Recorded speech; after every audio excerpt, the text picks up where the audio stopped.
Once we have both sides clipped out of the way nice and neatly, we're now going to start working with horizontal sections, elevating them out 90 degrees from the head, cutting under the fingers. This is going to create a short layer and preserve the length in the nape. This is because we're working with the technique over direction, where everything from the bottom gets over directed up into that first section that we cut to 90 degrees.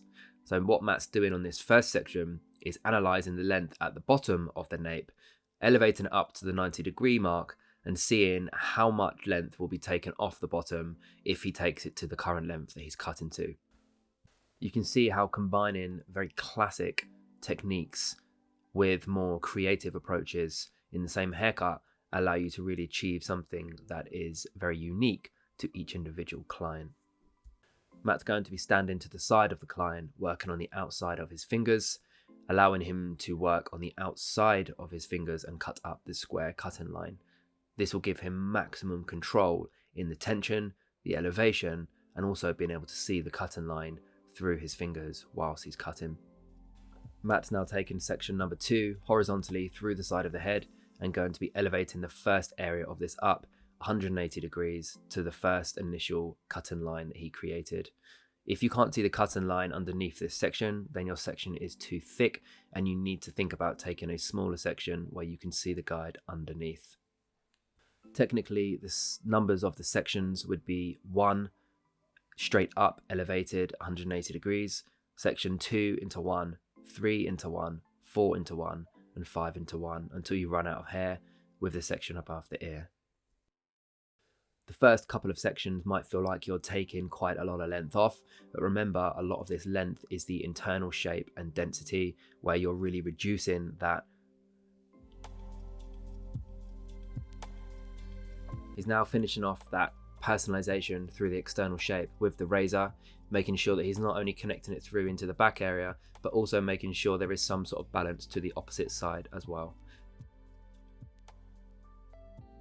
Once the top zone has been completed, Matt's now kind of pre-styled the hair, played around with the look and taken some of the frontal zone area and brought it into the client's face, working with a very soft natural side parting which only splits from the front, not going into the top of the head, where he's going to start working with this slightly swept fringe, which was very, very popular with this type of hairstyle in the early 2000s for that surfer skater kind of feel. So at this point, the hair has been pre-styled, it has product in the hair, and we're using clips to control the styling of the movement. Now Matt's using the diffuser on a low speed and a low heat setting, making sure that we're going nice and slow with the style of this haircut. But this is most definitely one of those haircuts and styles that doesn't need much doing to it after it's been cut. With the layers and the movement and the shape being the correct choice, we can see that as the hair dries, it just wants to sit in the style and shape that we've given it. You could make this a bit more wild in terms of styling if that's what you wanted to do, but generally it needs to look like it hasn't been styled and hasn't been cut. That's typically how the client with this type of hairstyle would want to wear it. So as you can see with the finished look, we have this super cool 2000s skater surfer look, which is very undone, very tousled and very soft and textured, which looks great on this type of client. Thanks for watching, guys. We hope that you've enjoyed this video and we'll see you on the next one.